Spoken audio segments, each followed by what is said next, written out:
morning, aloha.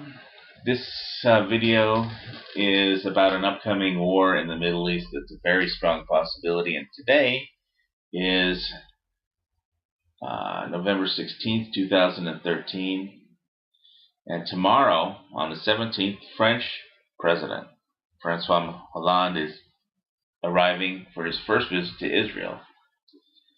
And I would like to talk about this strange new global alliance forming against Iran because of the U.S. abdication and the power vacuum in the Middle East at the moment. Now, we're talking about an alignment between France, Israel, Saudi Arabia, Egypt, and many other Gulf oil states to prevent, by military action, Iran from getting a bomb, by destroying their plutonium bomb, by destroying the under construction heavy water reactors, and going after the 20,000 centrifuges that they have. Now, no one of these countries can do it on their own, but Russia just cut a deal with Egypt to, for a naval base access and for weapons. It's going to be really tough for Egypt to switch up from American weapons. People can give Egypt aid, and money, and the Saudis give money, but it's not the same as getting technical support for their American weapons from America. That nobody else can do that with America. Nevertheless, they have a deal with Russia for some very advanced weaponry. And so what we would be looking at is a war that the United States did not start. But if you think a war in the Gulf won't drag in the United States anyway, now I understand that it would if it happens. And I'm not saying it will happen, but I'm saying what we're looking at is a complete abdication for a couple reasons. Obama doesn't want this. I'm not just going to blame Obama. The world's screwed up, and America does not want to get into another war. And I think we can all agree on that. If some of the Marines that subscribe to my channel watch, they've been deployed a lot, and I'm sure they don't want to be called up and be deployed again in an emergency.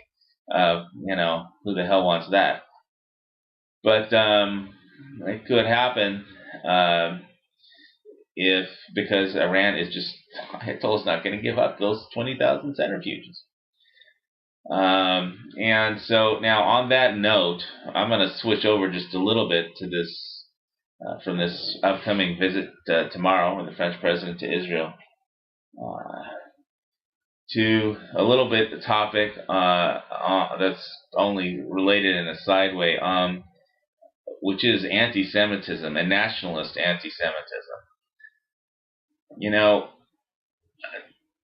Nationalist anti-Semitism is one form of anti-Semitism, and I saw it on some of these YouTube channels that some of you guys might watch.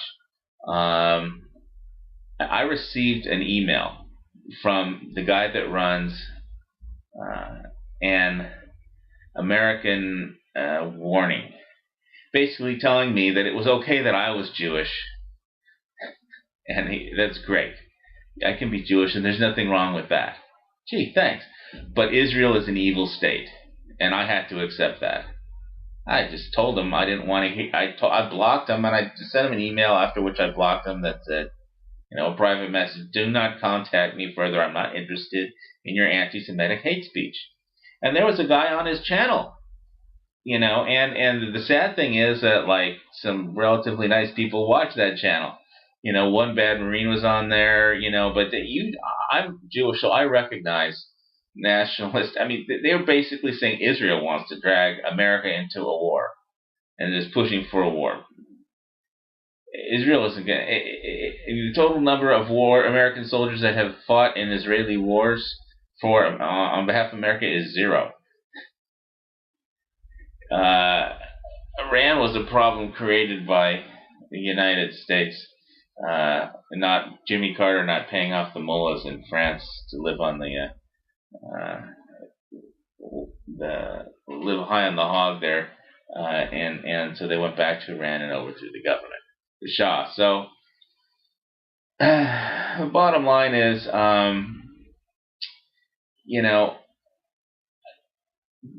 it's easy. There's a lot of, being a Republican. The last time I checked, the Republican Party supports Israel like 10,000%. But there's a lot of extremists in the Republican Party, the I'm not blaming the Tea Party because I don't think the Tea Party is anti-Israel at all. But when there's a lot of people who just don't understand the history of anti-Semitism and what did the Germans word for it? Judenhassen, Judenhassen, Jew hate, and if you're going to blame Israel for all the world's problems, especially the guy was blaming Israel for the war in Syria. Okay, this is a war between Sunni, Shiites, Kurds, Turks, Turkoman, everybody but Israel. I think Israel blew up some Russian anti-aircraft shipment and long-range missiles that were being transferred to Hezbollah. So they blew up some rockets or so shipment in Syria. They're not involved in the civil war. I mean, yeah, they don't want chemical weapons or anti-aircraft defense because they had a war, and Hezbollah has about 20 or 30,000 Iranian-supplied rockets just aimed at Israel.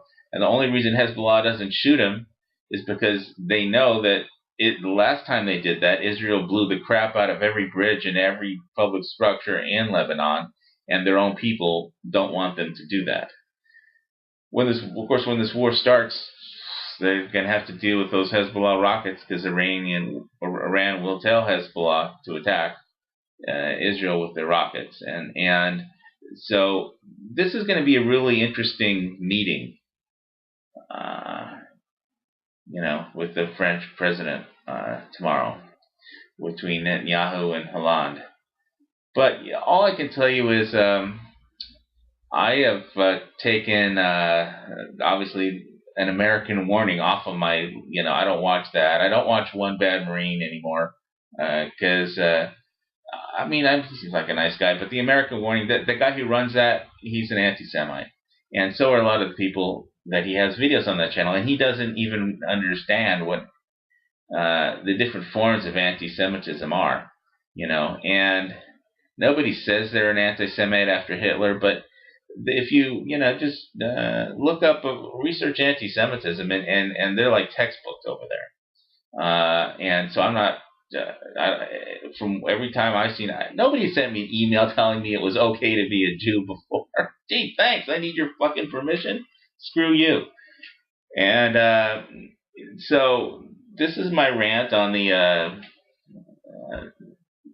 some of the idiots on YouTube that go from gun rights to, it's like you connect the dots. Gun rights, okay, that's good. If you're a Republican, that's a hardcore conservative Republican who hates Democrats and Obamacare, that's fine. That's America. We get to argue about all that stuff. And then they make the jump to, it's all Israel's fault. The war in Syria is Israel's fault. The next war is with Iran, and that's also Israel's fault. This goes back to what happened was, you can go all the way back to Emperor Hadrian when he invaded and destroyed Jerusalem. Actually, I think it was one before Hadrian.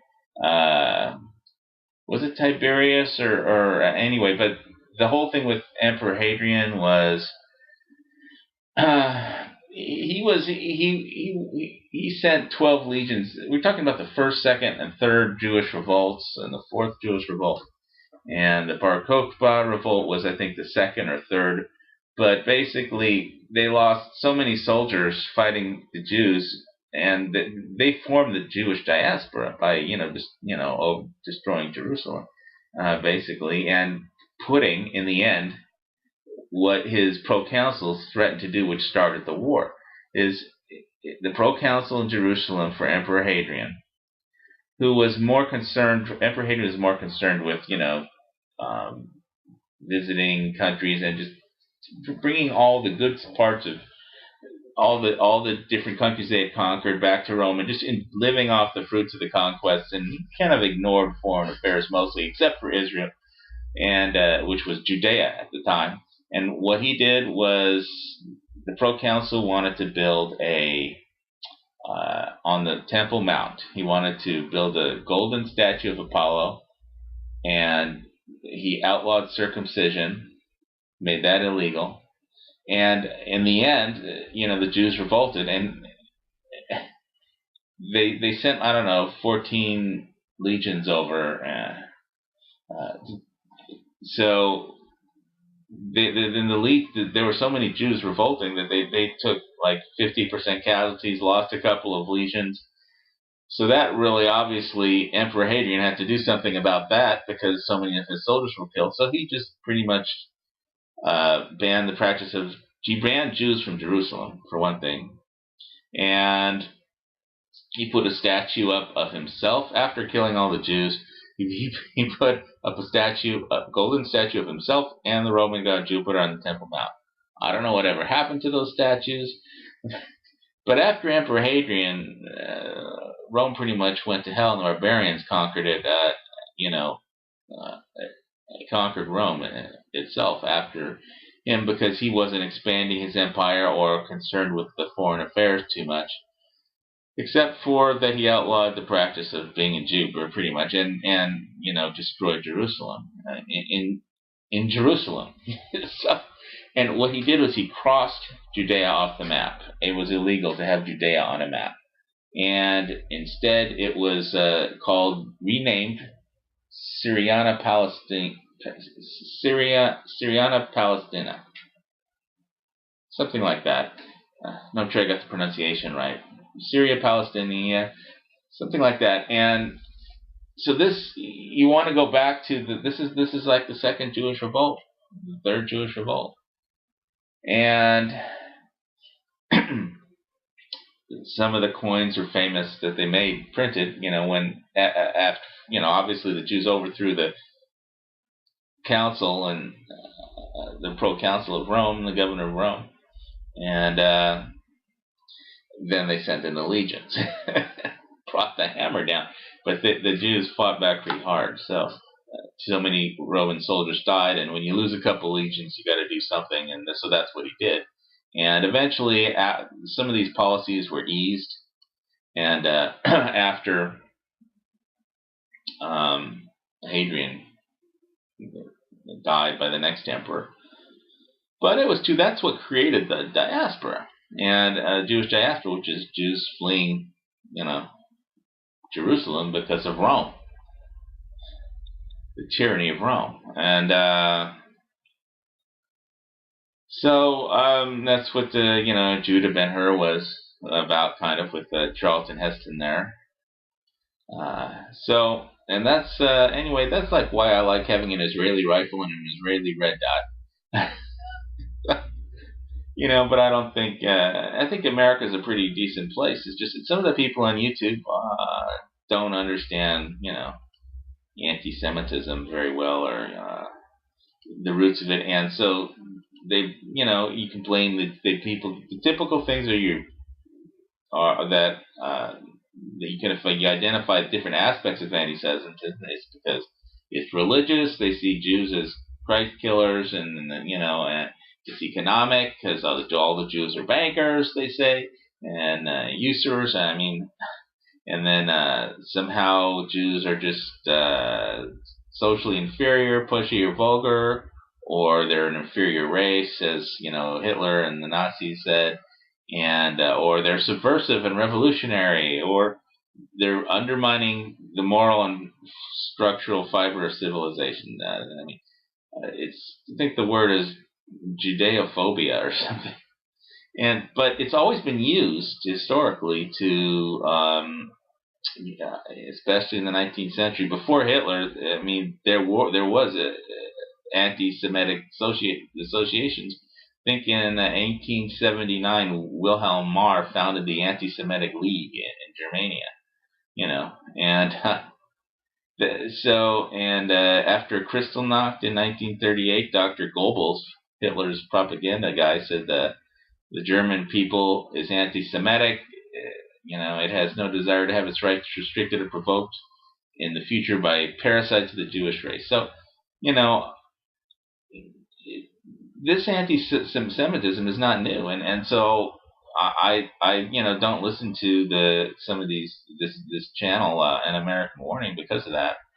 And whatever the next war is, it's going to be because of Iranian-Persian nuclear weapons. And now, if you want to see about the Iranians and the Persians, I like that movie 300, where the Battle of Thermopylae, where the pass is defended by 300 Spartans against the Persian hordes. And so there's a constellation in the sky about it. No, did you guys see the movie 300? It's a pretty good movie, and they basically, the Persians could not defeat them in the past until they figured out a way to flank them by a traitor, which anyway, I'm sure you guys have seen that one, but so people have been blaming Jews and the Inquisitions in 1391, Spanish Inquisition, 1492, the Cossacks in Ukraine. They've been blaming Jews since the beginning of time. So that's why there's a state of Israel. I mean, now, and they're not going to sit around. Guess what? They're not going to sit around. They're just not going to sit around while with Iran spends 20,000 centrifuges, and neither are the Saudis, neither is the Egyptian military, neither are the French. Of course, and they each have their own unique reasons for not trusting the Persians with nuclear weapons. So Ahmadinejad may not be there, but the Ayatollah still is, and so I think this could easily be the next war. And I'm sure there will be everybody who wants to blame the Jews for this. But I'd rather have you blame the Persians, because they are going to be the Ayatollah is going to be the one responsible for getting his country into war, because he won't stop the centrifuges, and so a lot of other countries will. So that's about my 17.5-minute rant on this, and I hope somehow peace prevails, peace and reason prevails, but I'm not sure that it will. So prepare yourself however you have to for it, and God bless America, and just for the record, long live Israel, and I hope we all stay safe during this time of crisis, and that the Persian bomb that they're building, and don't think that they're building a bomb. I mean, who the fuck are you kidding? They're not going to fool anybody. Mr. Smiley over there, their new president, whatever his name is. I just call him Mr. Smiley. Anyway, stay safe, everybody. Y Volcano Squad out.